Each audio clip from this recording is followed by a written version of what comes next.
Chapter 6, The Hastings Cafeteria. There's nothing more irritating than witnessing someone else's unfair share of happiness. And to some of their colleagues at Hastings Research Institute, Elizabeth and Calvin had an unfair share. He because he was brilliant, she because she was beautiful. When they became a couple, their unfair shares automatically doubled, making it really unfair.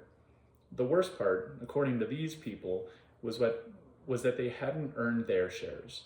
They'd simply been born that way, meaning their unfair share of happiness arose not from hard work, but from genetic luck, and the fact that the duo decided to combine their unearned gifts into one loving and probably highly sexual relationship, which the rest of them had to witness at lunch every day, just made it that much worse. "Here they come," said a geologist from the 7th floor, Batman and Robin. "I heard they're shacking up together. Did you hear that? Did you know that?" asked the lab mate. "I heard they're shacking up together. Did you know that?" asked his lab mate. "Everyone knows that." "I didn't know that," a third named Eddie said grimly. The three geologists watched as Elizabeth and Calvin chose an empty table in the middle of the cafeteria. The clash of trays and silverware, rat-a-tat-tatting around them like gunfire, as the stink of cafeteria stroganoff threatened to asphyxiate the rest of the room. Calvin and Elizabeth placed a set of open Tupperware containers on the table: chicken parmesan, au gratin potatoes, some sort of salad. "Oh, I see," said one of the geologists. "So the food here isn't good enough for them." "My cat eats better than this," the other geologist said, shoving his tray away. "Hi, fellas," chirped Miss Frask, a too-cheerful, wide-bottomed secretary from personnel. Frask sat her tray down, then cleared her throat as she waited for Eddie, a geology lab tech, to pull out her chair. Frask had been dating Eddie for 3 months, and while she would have liked to report it all as going very well, it wasn't. Eddie was immature with boorish tendencies. He chewed with his mouth open, gawked at jokes that weren't funny, and said things like "va va va voom." Still, Eddie had one important thing going for him. He was single. "Well, thank you, Eddie," she said as he leaned over and yanked her chair out for her. "So sweet." "Proceed at your own risk," one of the geologists warned, tipping his head at Calvin and Elizabeth's general direction. "Why?" she said. "What are we looking at?" She spun in the chair to follow their gaze. "Geez Louise," she said, spying on the happy couple. "Again?" The four of them watched in silence as Elizabeth pulled out a notebook and passed it to Calvin. Calvin studied the page, then made some comment. Elizabeth shook her head, then pointed at something specific. Calvin nodded and, cocking his head to the side, slowly started to chew his lips. "He's so unattractive," Frask said in disgust. But because she was in personnel, and personnel never comments on an employee's physical appearance, she added, "And by the way, I only mean that blue is not his color." One of the geologists took a bite of stroganoff, then set down his fork in resignation. "Hear the latest? Evans was nominated for the Nobel again." The whole table issued a collective sigh. "Well, that's meaningless," one of the geologists said. "Anyone can be nominated." "Oh, really? Have you ever been nominated?" They continued to watch, transfixed, as a few minutes later Elizabeth reached down and pulled out a package wrapped in wax paper. "What do you think that is?" one of the geologists asked. "Baked goods," Eddie said, his voice filled with awe. "She bakes, too." They watched as she offered Calvin brownies. "Oh, good God," Frask said, exasperated. "What do you mean, two? Anyone can bake." "I don't understand her," one of the geologists said. "She's got Evans. Why is she still here?" He paused as if weighing all the possibilities. "Unless," he said, "Evans doesn't want to marry her." "Why buy the cow when you can get the milk for free?" the other geologist suggested. "I grew up in a farm," Eddie contributed. "Cows are a lot of work." Frask glanced at him sideways. It irritated her that he continued to crane his neck toward Zot like a plant to sunlight. "I'm a specialist in human behavior," she said. "At one point, I was pursuing a PhD in psychology." She looked at her lunchmates, hoping they'd ask her about her academic aspirations, but no one seemed even slightly interested. Anyway, that's why I can say with confidence, it's she who's using him. From across the room, Elizabeth straightened her papers, then rose. Sorry to cut this short, Calvin, but I have a meeting. A meeting, Calvin said, as if she'd just announced she was attending an execution. If you worked in my lab, you'd never have to go to meetings. But I don't work in your lab. But you could, she sighed, busying herself with the Tupperware. Of course she'd love to work in his lab, but it wasn't possible. She was an entry-level chemist. She had to make her own way. Try to understand, she told him. Try to understand, she told him more than once. But we live together. This is just the next logical step. When it came to Elizabeth, he knew logic ruled the day. That was an economic decision, she reminded him, which on the surface it was. Calvin had initiated the idea, saying that because they spend most of their free time together, it made financial sense to share living quarters. Still, it was also 1952, and in 1952 an unmarried woman did not move in with a man. So he was a bit surprised when Elizabeth didn't hesitate. I'll pay half, she said. She moved the pencil from her ear and tapped it on the table, awaiting a response. She hadn't actually meant she'd pay half. Paying half was impossible. Her paycheck hovered just above ridiculous. Half was out of the question. Anyway, the house was in his name. Only he would receive the tax benefit. Therefore, half wouldn't be fair. She'd give him a moment to do the math. Half was outrageous. Half, he mused, as if considering it. He already knew she couldn't pay half. She couldn't even pay a quarter. This was because Hastings paid her a penurious wage, about half what a man in her position made. In fact, he'd encountered in her personnel file, which he'd peeked at illegally. Anyway, he didn't have a mortgage. He'd paid off his tiny bungalow last year with the proceeds from a chemistry prize and had instantly regretted it.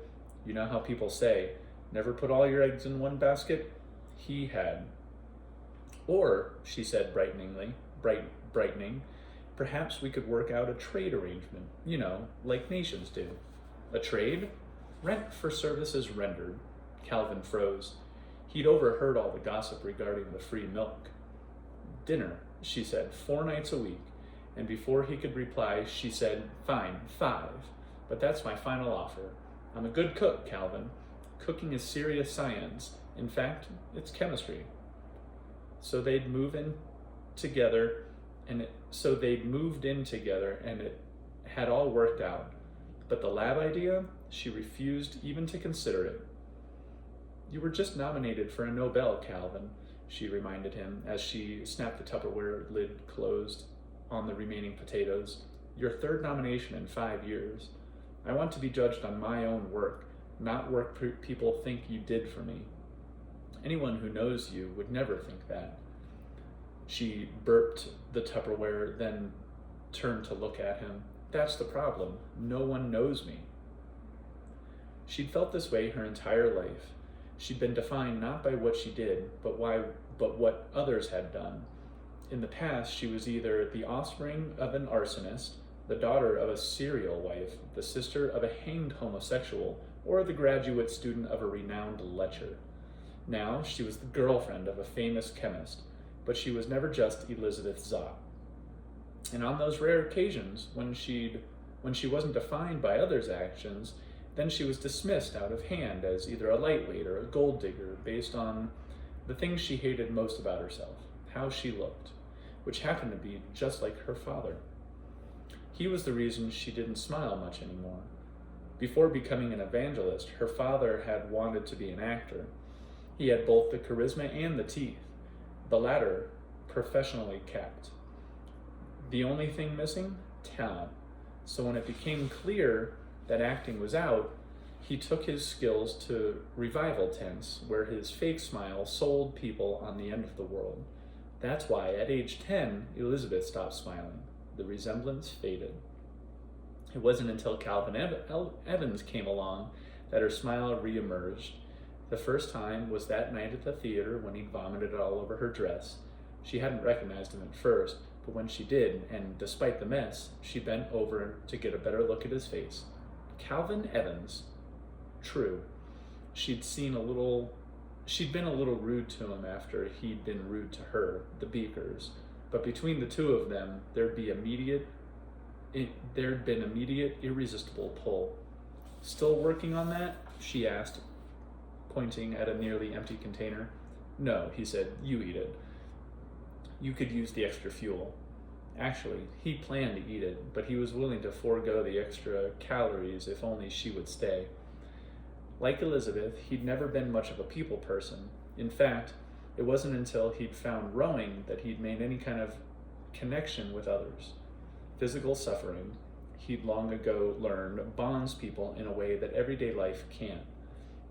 He still kept in contact with his 8 Cambridge teammates, had even seen one of them just last month when he'd been in New York for a conference. 4-seat. They still called one another by their 4-seat. They still called one another by their seat names. Had become a neurologist. You have a what? 4-seat had said. Oh, you have a what? 4-seat had said. Surprised. A girlfriend? Well, good for you, 6. He said, slapping him on the back. About bloody time. Calvin had nodded excitedly, explaining in detail Elizabeth's work and habits and laugh and everything else he loved about her.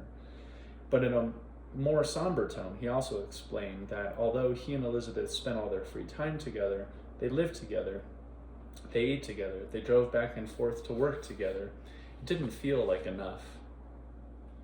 It wasn't that he couldn't function without her, he told 4-seat, but rather that he didn't see the point of functioning without her.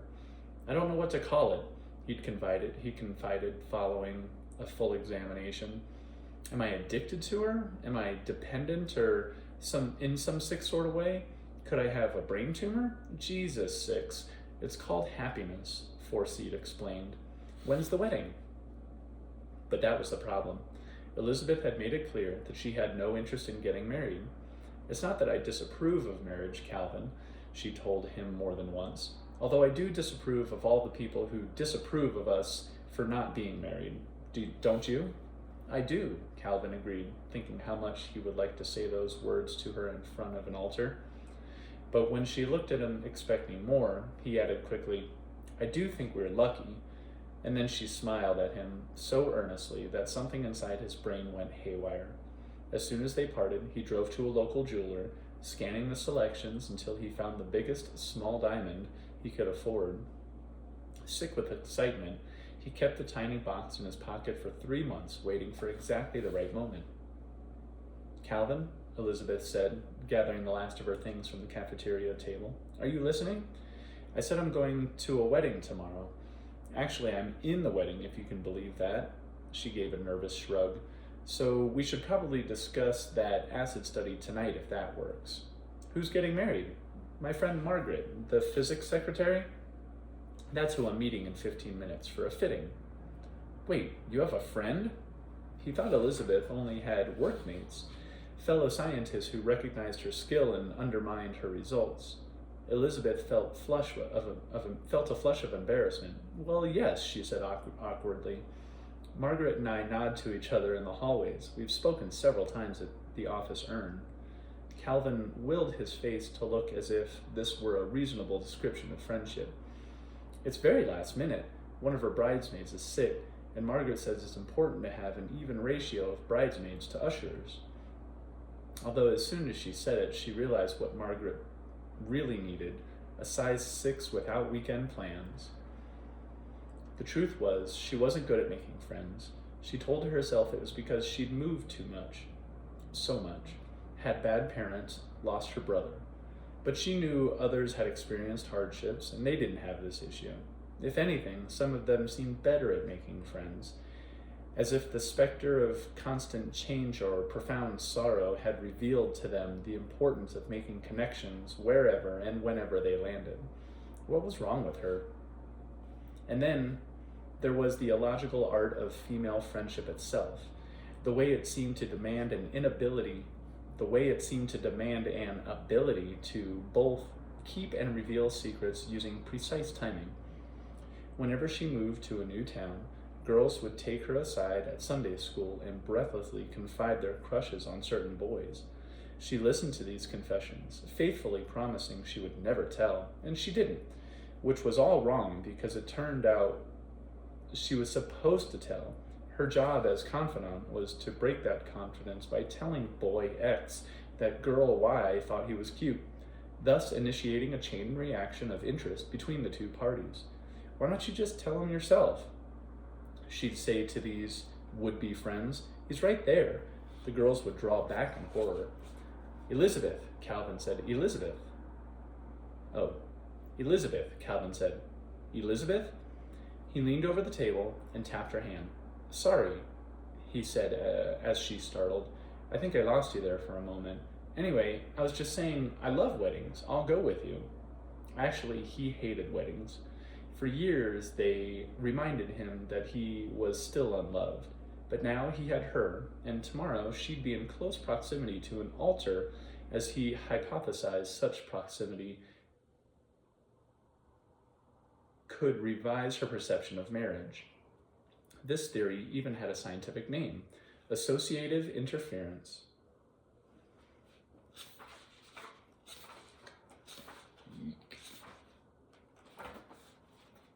I don't know if I'm going to be able to finish this before Fern gets here.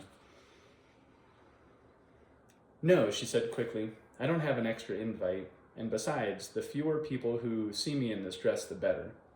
Come on, he said, reaching one long arm across the span that separated them. Pulling her back down, Margaret can't expect you to go alone, and as for the dress, I'm sure it's not that bad.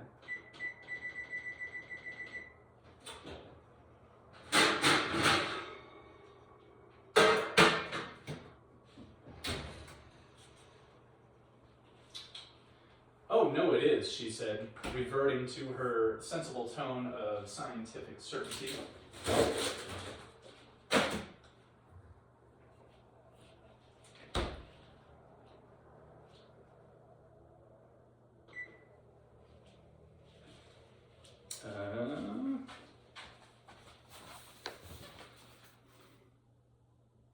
Oh my gosh, okay. Actually, he hated weddings. For years, they reminded him that he was still unloved. But now he had her, and tomorrow she'd be in close proximity to an altar, and he hypothesized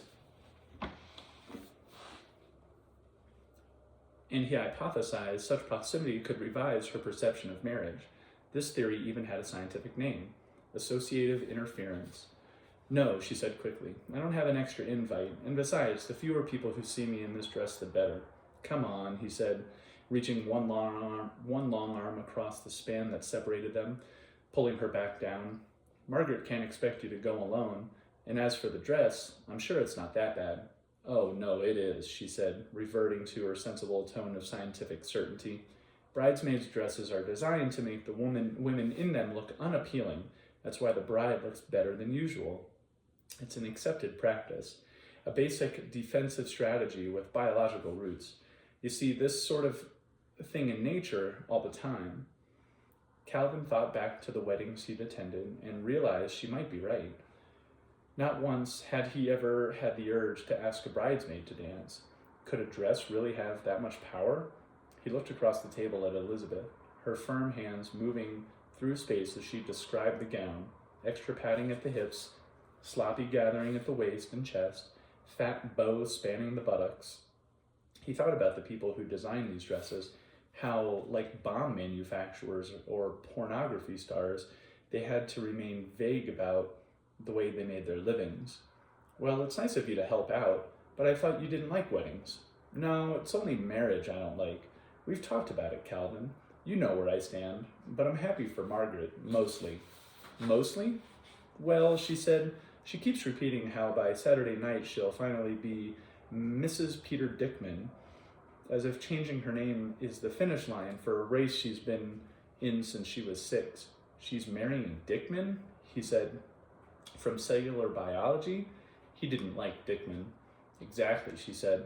I've never understood why When women marry, they're expected to trade their old names like used cars, losing their last and sometimes even their first.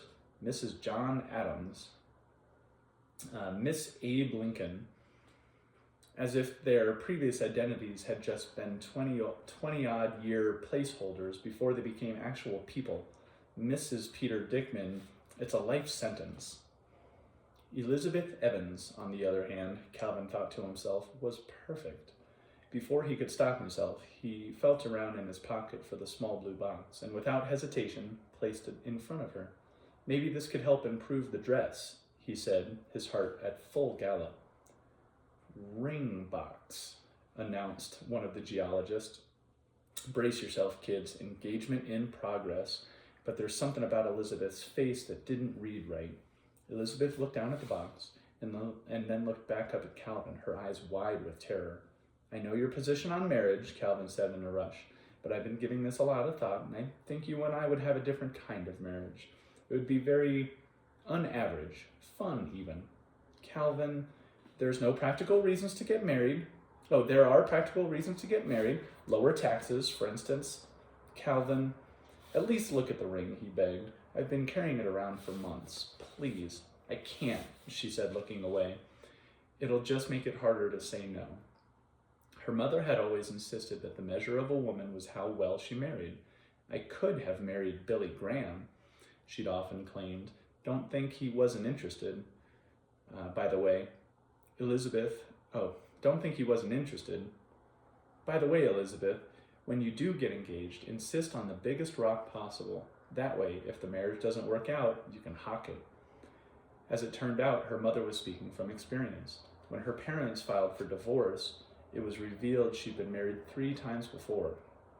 I'm not going to marry, Elizabeth told her. I'm going to be a scientist. Successful women scientists don't marry. Oh, really? Her mother laughed. I see. So you think you're going to marry your work like the nuns marry Jesus?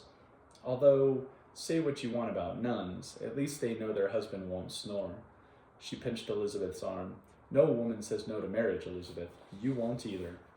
Calvin opened his eyes wide. You're saying no? Yes. Elizabeth. Calvin, she said carefully, reaching across the table for his hands while taking in his deflated face. I thought we'd agreed on this. As a scientist yourself, I know you understand why marriage is, for me is out of the question. But his expression indicated no such understanding. Because I can't risk having my scientific contributions submerged beneath your name, she clarified. Right, he said. Of course, obviously. So it's a work conflict. More of a societal conflict. Well, that is awful, he shouted, causing any table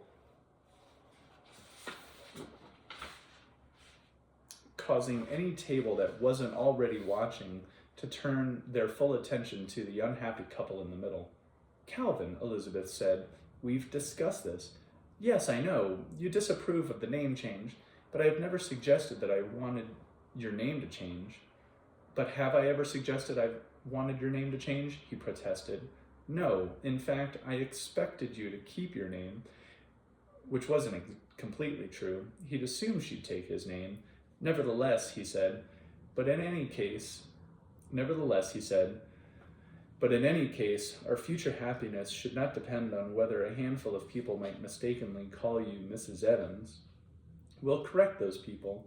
This seemed like the wrong time to tell her he'd already added her name to the deed on his tiny bungalow. Elizabeth Evans, that's the name he'd given the county clerk. He made a mental note to call the clerk as soon as he was back in his lab. Elizabeth shook her head. Our future happiness does not depend on whether or not we're married, Calvin. At least not to me. I'm fully committed to you. Marriage will not change that. As for who thinks what, it's just a handful of people. It's not just a handful of people, it's society, particularly the Society of Scientific Research. Everything I do will suddenly be in your name, as if you'd done it. In fact, most people will assume you've done it simply because you're a man, but especially because you're Calvin Evans. I don't want to be another Mileva Einstein or Esther Letterberg. Calvin, I refuse. And even if we took all the proper legal steps to ensure my name won't change, it will still change. Everyone will call me Mrs. Calvin Evans. I will become Mrs. Calvin Evans. Every Christmas card, every bank statement, every notice from the Bureau of International Revenue will all come to Mr. and Mrs. Calvin Evans. Elizabeth Zott, as we know her, will cease to exist. And being Mrs. Calvin Evans is absolutely the worst thing that could ever happen to you, he said, his face collapsed in misery. I want to be Elizabeth Zott, she said. It's important to me. They sat for a minute in uncomfortable silence. The hateful little blue box popped between them like a bad referee at a tight match. Against her will, she found herself wondering what the ring looked like. I really am sorry, she repeated. Not a problem, he said stiffly. She looked away. They're breaking up, Eddie hissed to the others. They're going straight down the tubes. Shit, Frask thought. Zott's back on the market. Except Calvin couldn't let it go. 30 seconds later, completely oblivious to the dozens of pairs of eyes resting upon them, he said in a voice far louder than he'd intended, For the love of God, Elizabeth, it's just a name. It doesn't matter. You're you. That's what matters. I wish that were true. It is true, he insisted. What's in a name? Nothing. She looked up with sudden hope. Nothing? Well, in that case, what about changing your name? To what? To mine. To Zott. He looked at her in astonishment, then rolled his eyes. Very funny, he said. Well, why not? Her voice had an edge. You already know why. Men don't do that. Anywhere, there's my work, my reputation. He hesitated. What? Say it. Fine. I'm famous, Elizabeth. I can't just change my name. Oh, she said.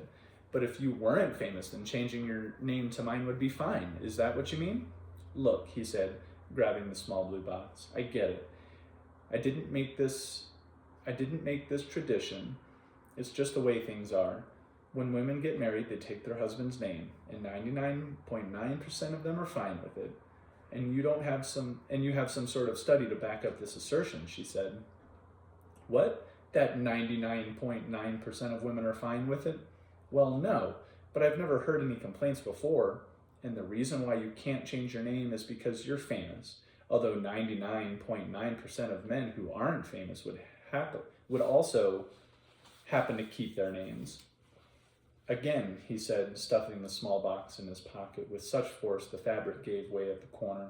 I didn't create the tradition, and as I stated earlier, was in full support of you keeping your name. Was? I don't want to marry you anymore. Elizabeth sat back hard. Game, set, match, crowed one of the geologists. Box is back in the pocket. Calvin sat fuming. It had already been a tough day, but that morning he'd just gotten a box of new crank letters, most from people perpetuating the long-lost relative, most from people purporting to be long-lost relatives. This wasn't unusual. Ever since he'd gotten a little famous, the flim-flam artist wrote en masse. A great-uncle wanted Calvin to invest in his alchemy scheme. A sad mother claimed she was his biological mother and wanted to give him money. A so-called cousin needed cash. There were also 2 letters from women claiming they'd had his baby, and he needed to pay up now. This was despite the fact that the only woman he'd ever slept with was Elizabeth Zott. Would this ever end? Elizabeth, he implored as he raked his fingers through his hair, please understand. I want us to be a family, a real family. It's important to me, maybe because I lost my family. I don't know. What I do know is that ever since I met you, I felt there should be 3 of us. You, me, and Elizabeth's eyes grew wide in horror. Calvin, she said in alarm, I thought we'd agreed about that too. Well, we never really talked about it. No, we have, she pressed. We definitely have. Just that once, he said, and it wasn't really a talk, not really. I don't know how you can say that, she said, panicked. We absolutely agreed. No children. I can't believe you're talking like this. What's happened to you? Right, but I was thinking we could. I was clear. I know, he interrupted, but I was thinking you can't just change your mind on this one. For Pete's sake, Elizabeth, he said, getting mad. If you'd just let me finish. Go ahead, she snapped. Finish. He looked at her, frustrated. I was only thinking that we could get a dog. Relief flooded her face. A dog? She said. A dog.